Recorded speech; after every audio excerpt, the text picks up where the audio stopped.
Senhoras e senhores, sejam todos muito bem-vindos. Aqui, o professor Flávio Santos. E o meu trabalho é esse. Eu aprovo pessoas em concursos públicos. É isso que eu faço. Então, começamos agora uma revisão de um simulado para o Grupo Hospitalar Conceição. E nós começamos como inicia a prova da Banca Fundatec, trazendo a primeira questão sobre direito constitucional, seção da saúde, do artigo 196 ao 200. O maior clássico de todos que nós encontramos é, de fato, o artigo 198. Por que ele é muito importante? Porque ele representa a criação do Sistema Único do Brasil. É onde nasce para o mundo jurídico o Sistema Único de Saúde. Então, o SUS é fruto do movimento da reforma sanitária brasileira, de uma busca de volta por democracia no Brasil. A 8ª Conferência Nacional de Saúde disse: saúde também é democracia, e apresentou o ideário de um sistema público universal, igualitário, descentralizado e com participação cidadã. Em 1988, mas precisamente dia 5 de outubro, nós aprovamos essa Constituição, que pela primeira vez escreveu uma seção da saúde e disse: olha, no artigo 198, haverá um sistema único. Esse sistema único possui 3 diretrizes, que a própria palavra responde: diretrizes de descentralização e de integralidade, e o R de participação da comunidade. As 3 diretrizes do SUS. Então, toma cuidado com a pergunta, porque ele vai te direcionar. Ele vai dizer assim, de acordo com a Constituição Federal, eu quero as diretrizes do SUS. Aí você responde as diretrizes do SUS. Beleza? Professor, tu acabou de falar, né, que uma das diretrizes é a participação da comunidade. Então, eu tenho certeza de que o Romano 1 está correto. O atendimento integral é com prioridade para as atividades... Lá vai ele. Preventivas, ênfase em evitar que as pessoas adoeçam, atividades de prevenção, e ali está escrito curativo, está ali o erro, meu amigo. Ô, professor, e a descentralização? Descentralização está corretíssimo, mas a direção ela é única em cada esfera de governo. No site do Ministério da Saúde está escrito assim, unicidade da direção. Não estranhe esse termo. Se eu estou falando sobre unicidade da direção, é porque a direção ela é única. Simplesmente isso. A direção do SUS é única em cada esfera de governo. Mais pessoas estão se juntando a nós nesse momento. Então, vamos ver se a gente encontra eles aqui. Então, estão aqui.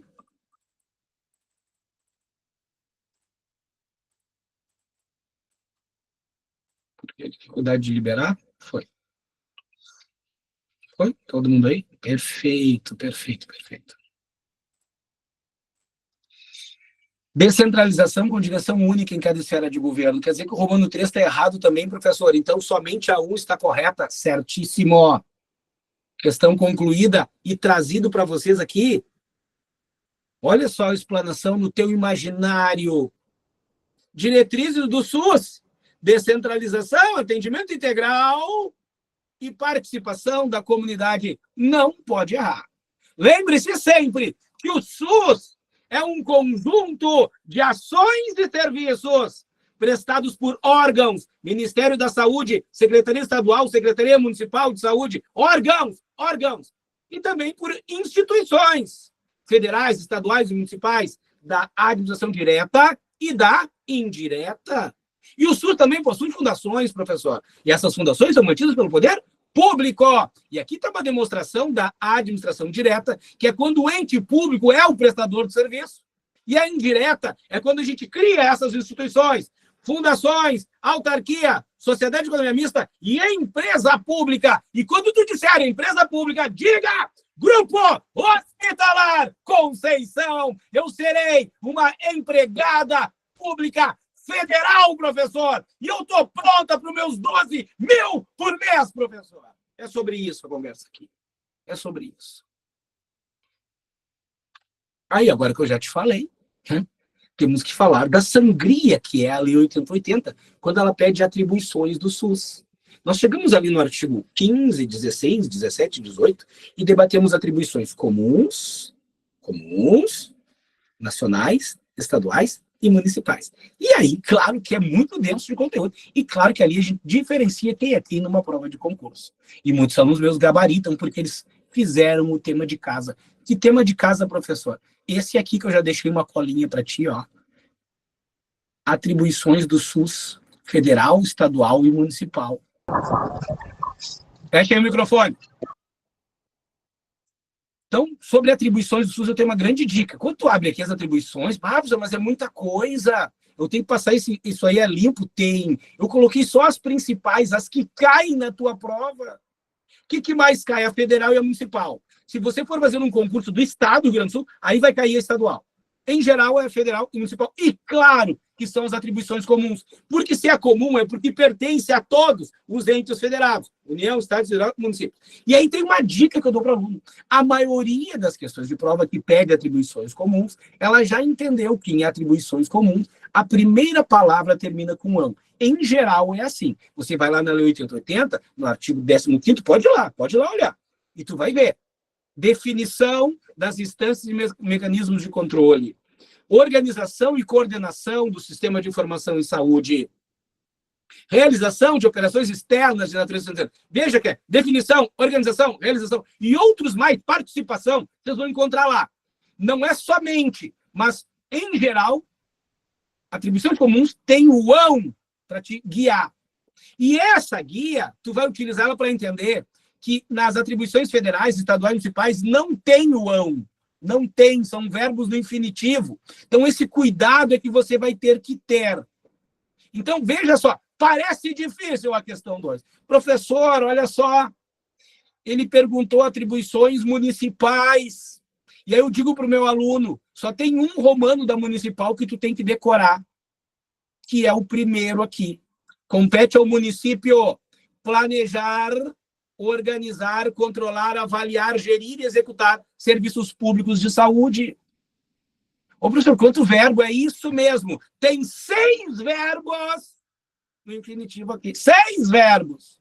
É tanta atribuição, é por isso que é o município. Porque o município é o grande executor dos serviços de saúde. Planejar, organizar, controlar, gerir, avaliar.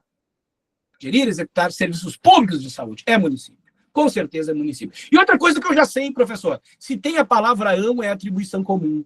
Olha só que barbada que ficou. Elaboração, participação, identificação. Adivinha só? Você tem 3 atribuições comuns e uma municipal. Tá bom? Então vamos ver. Eu estou pedindo o que aqui? São atribuições comuns. Comuns! Olha que barbada que ficou. Comum tem ão, professor. Nem todas é assim, mas essa aqui foi capaz de resolver assim. Entenda.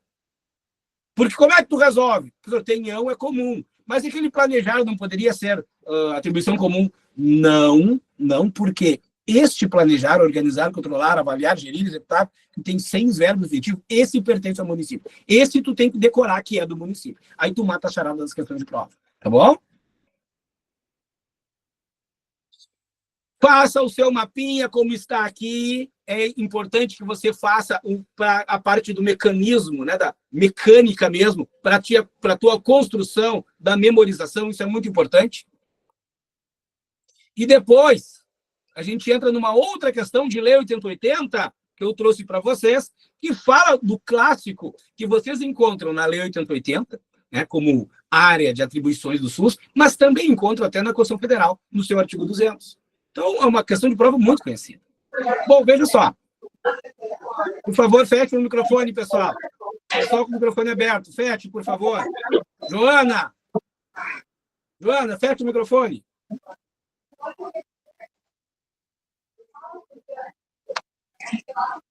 Tem que isolar lá a pessoa. Cadê a pessoa? Está aqui.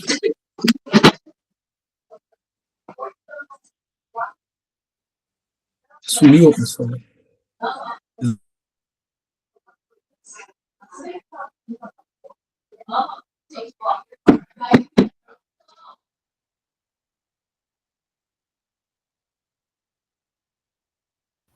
Fechou o teu microfone, prof.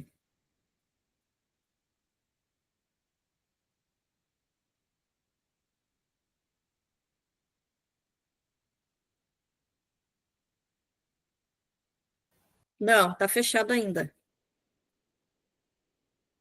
Tô fazendo leitura labial. Eu me calei. Deu, voltou. Tá bom, vamos lá, pessoal. Tá bom, vamos lá. Vou retomar agora o raciocínio, tá? Vamos ver se a gente consegue retomar. Tá aqui. Não sei o que eu fiz. Mas a gente chegando. Acho que é um ESC. Aqui.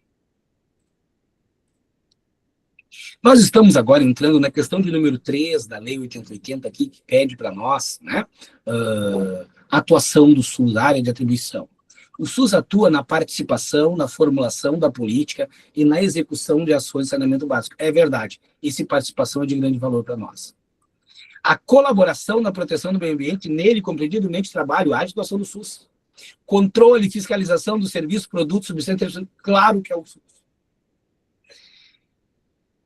A colaboração na proteção do meio ambiente, nele compreendido o ambiente do trabalho, acabou se repetindo ali, né? E controle e fiscalização dos serviços, produtos e substâncias de interesse para a saúde. Essa está aqui a grande área de atuação do SUS, tá? Então, deixei aqui a área de atuação de suas competências, tá bem?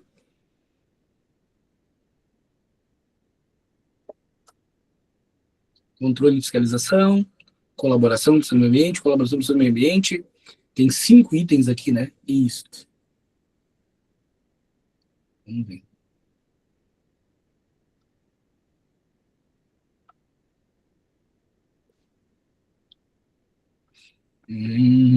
Aqui faltou uma participação, 1, 2, colaboração do meio ambiente, já tinha.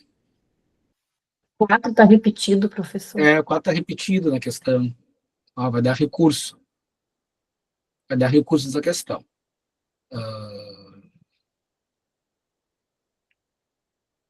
Dá recurso.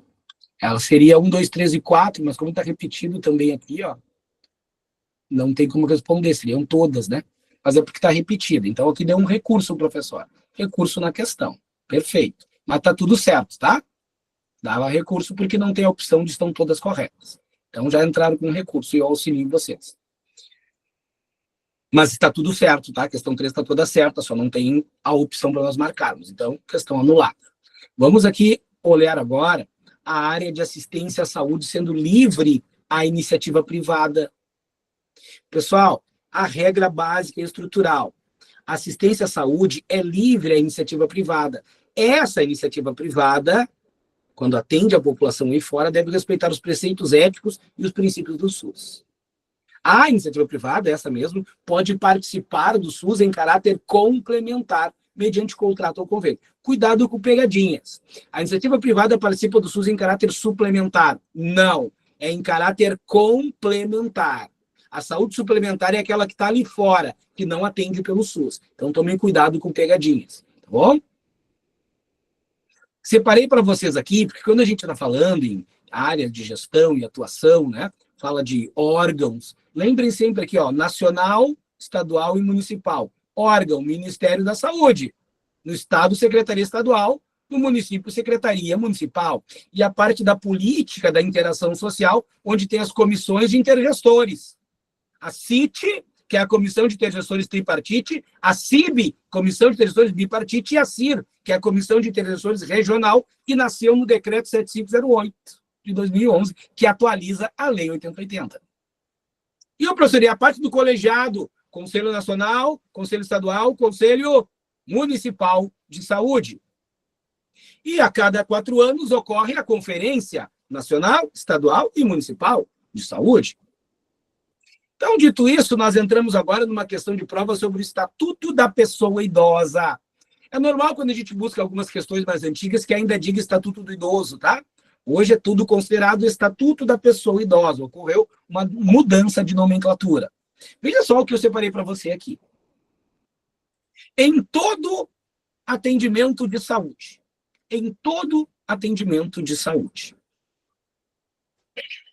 Consigo visualizar. Apareceu. Os maiores de 70 anos terão preferência especial. Continuo lendo isso? Não, professor. O atendimento especial é para maiores de 80 anos, professor. Já está errado o Romano 1. É vedado exigir o comparecimento do idoso enfermo perante os órgãos públicos, salvo na hipótese de interesse do poder público, bem como no... não consigo ler ali, de permanência no Instituto do INSS. Deixa eu ampliar a letra aqui para poder visualizar. Aqui.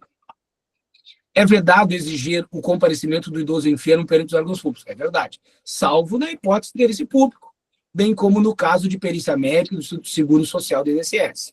É verdade.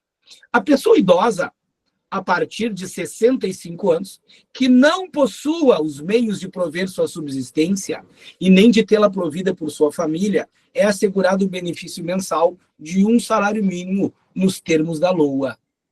Esta questão aqui, pessoa idosa, cadê? Tá. A partir de 65 anos que não possui meios de prover subsistência. Isso aqui é o benefício assistencial, o famoso BPC. 65 igual a um salário. BPC está certo.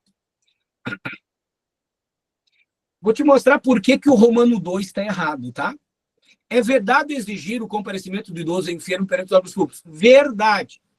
Esse salvo na hipótese de interesse público dá a ideia de somente nessa exceção. E não é só na exceção do interesse público, porque pode ser na exceção do interesse do idoso, que se faz representar por meio de uma procuração. Esse é o artigo 13º, né, do Estatuto da Pessoa Idosa, que é bom de ler, cai nas provas direto na área da saúde, na área da educação também. Mas saibam que cai, porque está falando de uma pessoa que está enferma e tem direitos assegurados, tá? Então, aqui só está uma parte assegurada. Então, apenas a 13 está correta sobre o Estatuto da Pessoa Idosa. A correção está aqui no material para você. Você vai poder experimentar cada um desses itens aqui. Tá? O tempo nos faz andar mais para frente um pouco. Essa tabela foi construída para você, concurseiro. Você que sabe que tem que decorar uma série de coisas dentro do Estatuto da Pessoa Idosa, principalmente quando nós falamos de transporte. Quem tem direito à gratuidade de transporte? A pessoa maior de 65 anos de idade. Direito. Basta fazer prova da sua identidade. Agora, quando nós falamos do critério de gratuidade local entre 60 e 65, quem decide é o município. Então, a garantia federal de gratuidade de transporte, 65 anos. Tá? Reserva de assentos no transporte coletivo. Esse assento aqui é no transporte coletivo urbano e semiurbano. Esse ônibus aí fora na cidade. Estes assentos são reservados e é 10% tem que decorar. Agora, o próximo item é transporte coletivo interestadual. Quer dizer, você sentou aqui e vai para Santa Catarina, Paraná, São Paulo. Aí veja como ele assegura o direito aqui. O idoso com renda igual ou inferior a 2 salários tem a reserva de 2 vagas de graça nesse ônibus. Ele disse idoso, ele não disse 65, disse nada, perceba, porque agora é outra regra, porque é um outro tipo de transporte. Transporte coletivo interestadual. E aí tem outra regra aqui. Se exceder as 2 vagas, 50% de desconto nas demais. E falei também do estacionamento aqui para você não esquecer. Estacionamento, seja ele público ou privado, hoje os estacionamentos são obrigados a reservar 5% das vagas para as pessoas idosas em local que dê grande comodidade, ou seja, o mais próximo da porta possível. Aí agora nós entramos em saúde da população negra. Política Nacional de Saúde da População Negra. Ele pede aqui, né, a opção que expressa o objetivo geral. Eu vou falar já do objetivo geral, que é promover a saúde integral à população negra. Olha, mais geral do que isso não pode ser, né? Se eu falo objetivo geral, eu falo dar saúde integral, é dar saúde da atenção básica, média e alta complexidade. Saúde individual, saúde coletiva é integral. Por isso que é objetivo geral. Priorizando a redução das desigualdades étnico-raciais e combatendo o racismo e a discriminação. Este é o objetivo geral. qual é o problema que você enfrentaria nessa questão? Talvez um grande problema para você. Quando você lê aqui reconhecer o racismo e as desigualdades, incluir o tema racismo, você está lendo objetivos específicos. E se você não estuda dessa forma, você vai se atrapalhar. Você está entendendo? Tu tem que decorar, não. O objetivo geral é esse. Olha como fica boa a frase. Objetivo geral é saúde integral. Objetivo geral é saúde integral. Objetivo geral é saúde integral. Pronto. Os outros são objetivos específicos, diretrizes. Então, essa questão é considerada difícil, viu? Para quem não estuda essa lei direito. Outra coisa que tem aqui, né? Que é importante que vocês lembrem, ó. Essa política nacional de saúde da população negra, ela tem uma marca. Você tem que decorar isso aqui, concurseiro. Ela tem uma marca, um objetivo geral e tem objetivos específicos. E aí que o pessoal se atrapalha. A marca é o reconhecimento do racismo.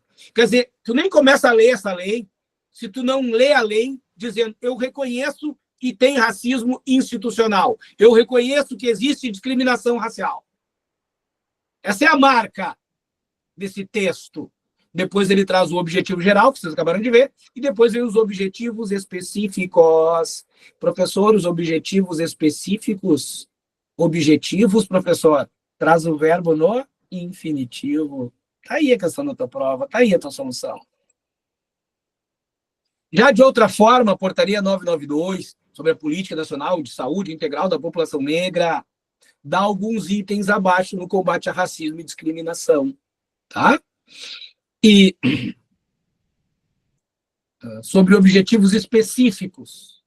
Opa, professor, objetivos específicos. Está aqui. Está aqui. Então, veja só. Você vai fazer uma comparação com o texto acima. Garantir e ampliar o acesso à população negra residente em áreas urbanas e regiões periféricas. Também em áreas de floresta. Então, na área urbana e na área rural, saúde integral. Incluir o tema combate à discriminação de gênero e orientação sexual com destaque para as interseções com saúde da população negra. O termo interseção eu falei que é cair na última prova e ele provavelmente cai de novo para ti. A gente vai falar sobre ele, tá? Incluir as demandas específicas da população negra no processo de regulação do sistema suplementar. Que isso, professor? Isso aqui eu nunca vi. Pois bem, o que ele está dizendo é que tem uma população negra que consome planos privados de saúde, que não tem ligação alguma com o SUS. É um plano privado de saúde. E esse plano privado de saúde, que é a saúde suplementar, ele tem que olhar as características dos adoecimentos da população negra para conceder direitos a essas pessoas também no sistema suplementar. É sobre isso que o texto fala. Fomentar a realização de estudos e pesquisas sobre racismo e saúde da população negra. Está tudo correto, professor. E os objetivos estão tudo aqui abaixo para eu conferir. Perfeito.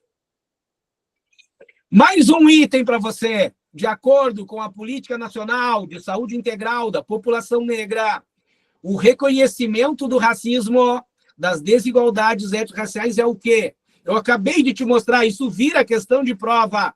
Reconhecimento do racismo. Ele falou reconhecimento, mento. Não tem verbo no infinitivo, professor. Eu tenho certeza que não é objetivo geral nem específico, porque o verbo não está no infinitivo. Só que eu decorei a marca! E a marca é: reconheçam o racismo e a discriminação racial dentro do sistema único de saúde, senhoras e senhores. E aí vocês acertam. É só isso que tu tem que fazer. É só marcar. É a marca que tu vai marcar. Só isso. Viu como é fácil? É muito fácil, professor. É isso aí. Mais uma vez para te experimentar. Ó. Agora é sobre a NOB, NOB RH SUS. Essa dá um trabalhão danado, né? A NOB RH SUS é bem extensa, é densa, professor.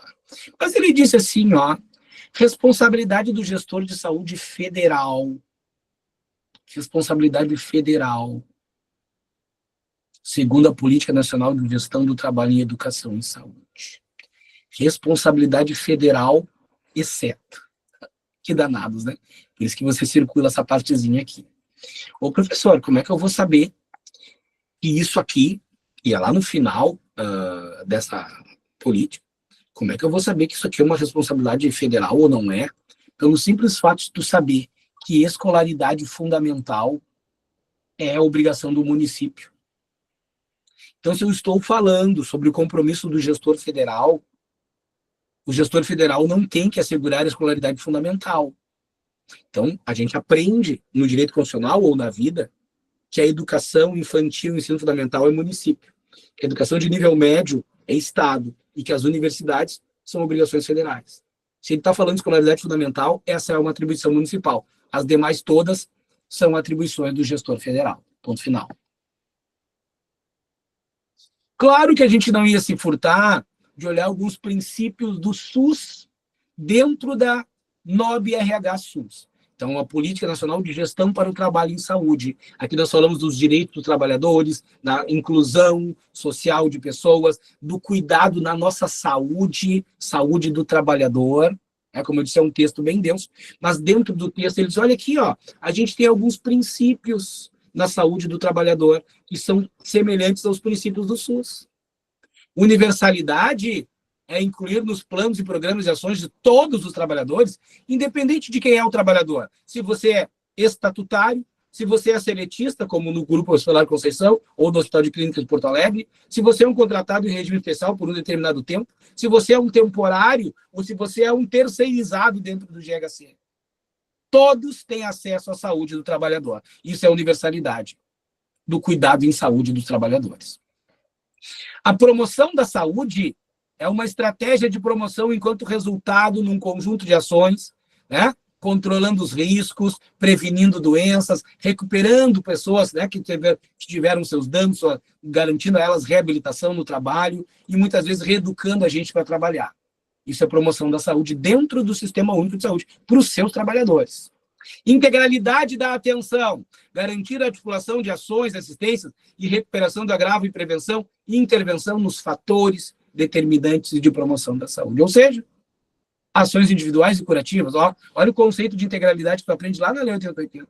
A integralidade é um conjunto articulado e contínuo de ações e de serviços de saúde. Preventivos, curativos, individuais e coletivos. Em todo o sistema de saúde. Integralidade da assistência. Esses princípios são da NOB, NOB-RH SUS. São princípios para cuidar da saúde do trabalhador. Estão todos corretos. Ô, professor, a gestão do trabalho nas 3 esferas de gestão do SUS deverá ser sempre submetida aos fóruns de participação popular. Sim, aqui o que ele nos coloca sobre fórum de participação popular, essa pessoa querendo entrar aqui, vamos lá, vamos liberando. Quando ele nos coloca na questão de número 10, fóruns de participação popular, ele quer que tu entenda uma coisa. Se eu falar participação popular, você diz conferência de saúde.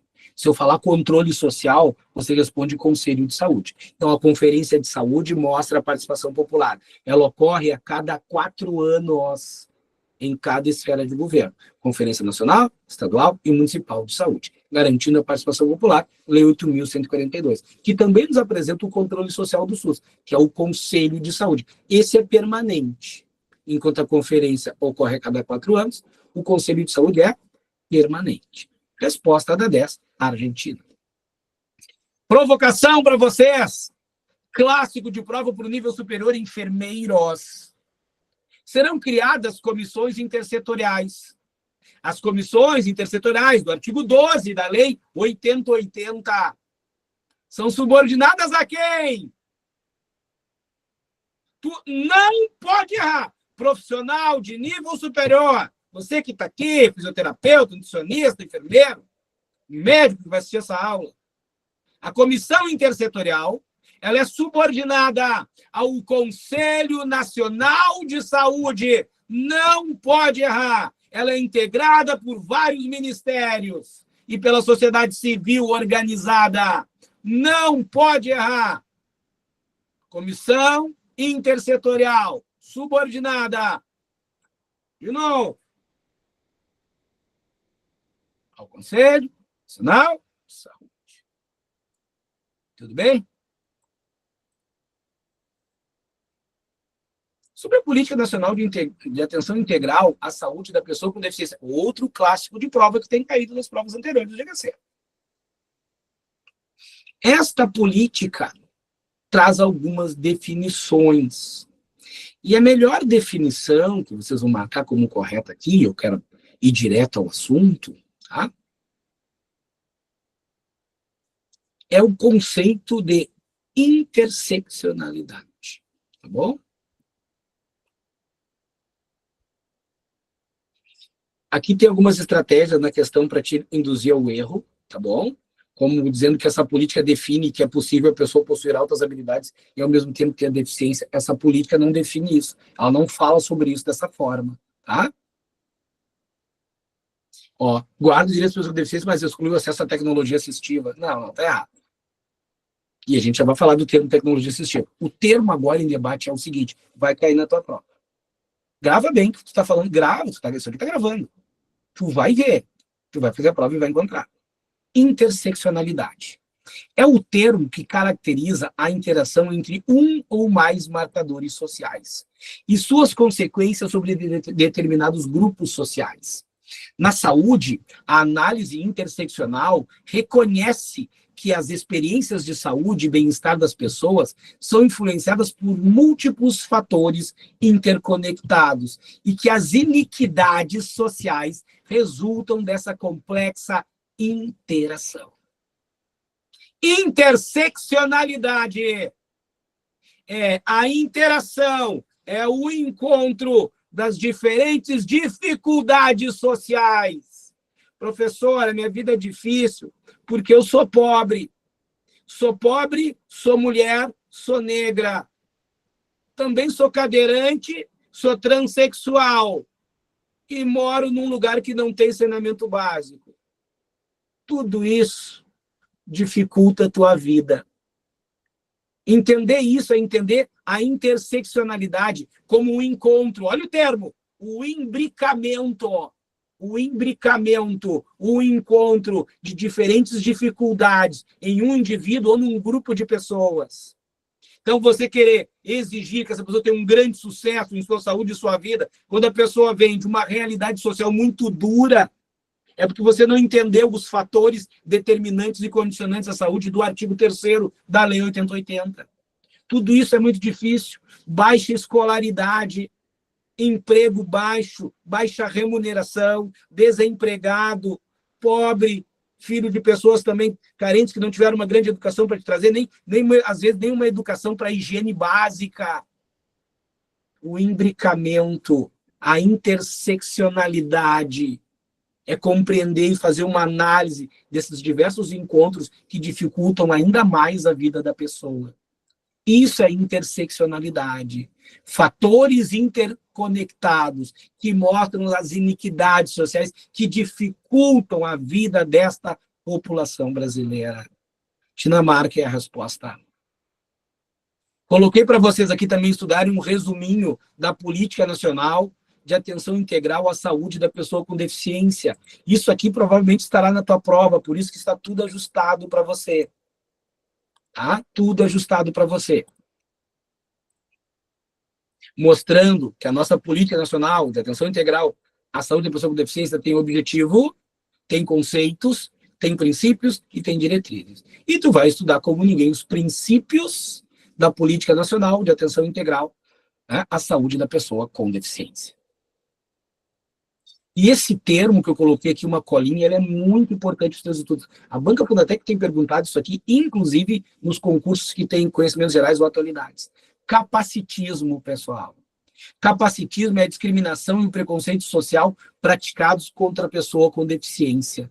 Às vezes o capacitismo é, se o fulano não tem uma perna e é servente pedreiro, os outros que não têm perna deviam ser servente pedreiro. Isso já é discriminação e preconceito. Nem todos têm que ser, nem todos serão. Tem outras dificuldades para uma pessoa com deficiência, que não é só a estrutura mecânica, a estrutura física dela.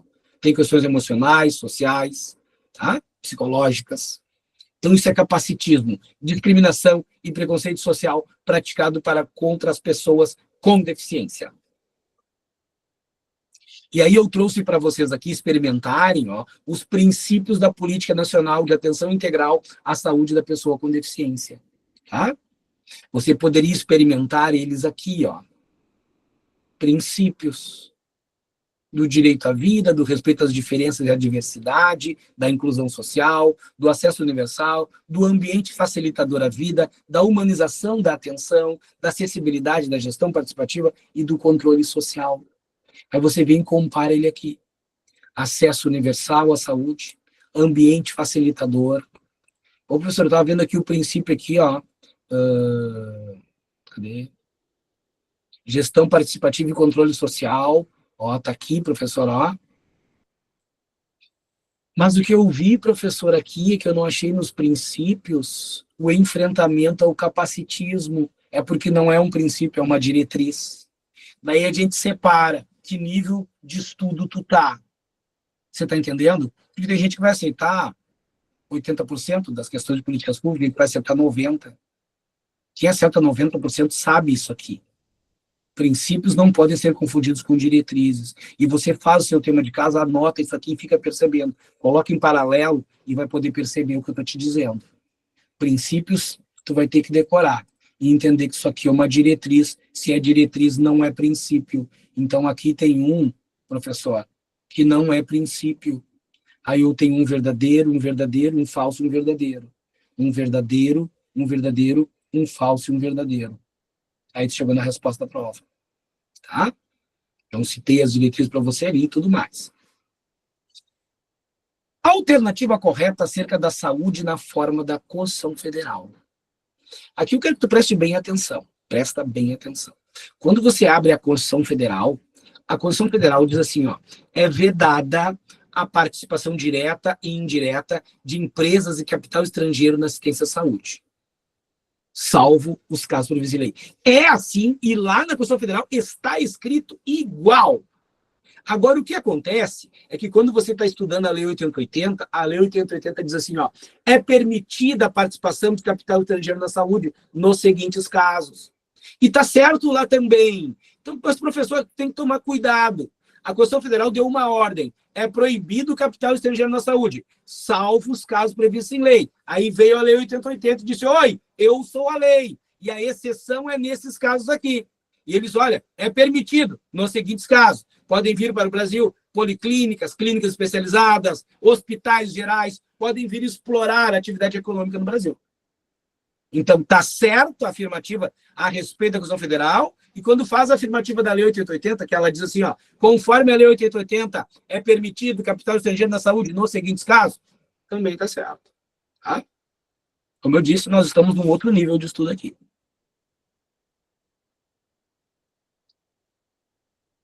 E para provocar mais vocês ainda, e atualizar vocês muito, muito mesmo.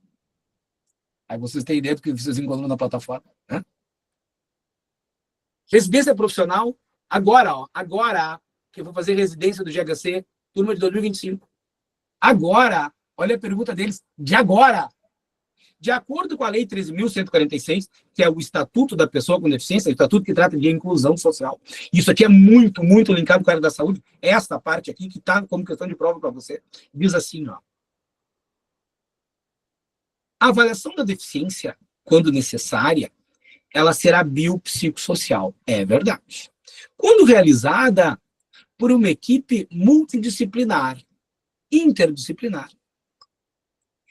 e vai considerar na avaliação a limitação do desempenho de atividades, a restrição, né, de participação, os fatores ambientais, psicológicos, pessoais e os impedimentos na estrutura do corpo. Então, definir quem é pessoa com deficiência não basta falar sobre os impedimentos na estrutura do corpo.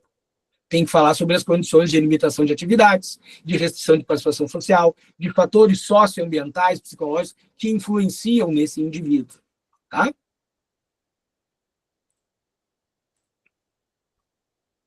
eu ver se eu estou no lugar certo aqui com vocês. Tá. Então, pessoal, mais uma pessoa chegando, né? Frente a esta explanação aqui, de como se faz o diagnóstico de uma deficiência, vocês têm também o cordão de fita com desenhos de girassóis. Este cordão de fita com desenho de girassóis, ele foi instituído por esta lei como símbolo nacional de identificação de pessoas com deficiência. sendo de uso obrigatório sempre que solicitado pela autoridade competente, para garantir os seus direitos e garantias individuais.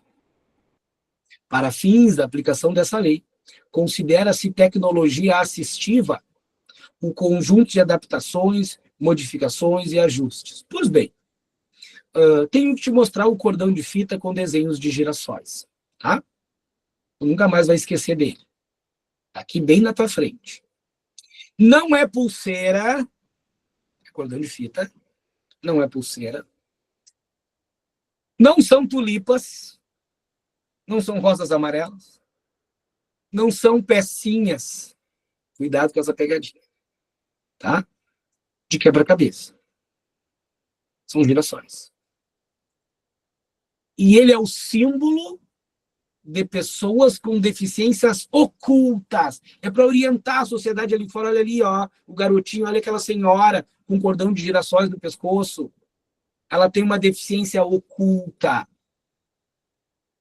E o uso desse símbolo, que trata o caput certigo, ele é opcional, ele não é obrigatório. Você pode andar por aí sem utilizá-lo. E a ausência do símbolo não prejudica os direitos e garantias da pessoa. Professor, o cordão de fita com desenho de girassóis é instituído na forma de um símbolo nacional de identificação de pessoas com deficiências ocultas. Faltou um ocultas aqui. Sendo de uso obrigatório, não, ele não é obrigatório, professor. Então, eu já derrubei o Romano 2. Tá? Já derrubei o Romano 2. Professor, para fins da aplicação dessa lei, considera-se tecnologia assistiva. Eu vou direto ao assunto contigo. Tecnologia assistiva é um produto, um equipamento, um dispositivo que vai promover funcionalidade. Quando nós falarmos tecnologia assistiva, tu vai lembrar do promove funcionalidade.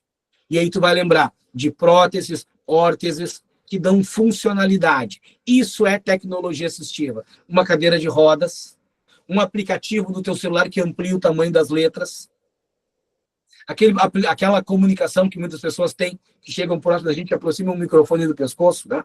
Oi, eu sou o seu pai. Né?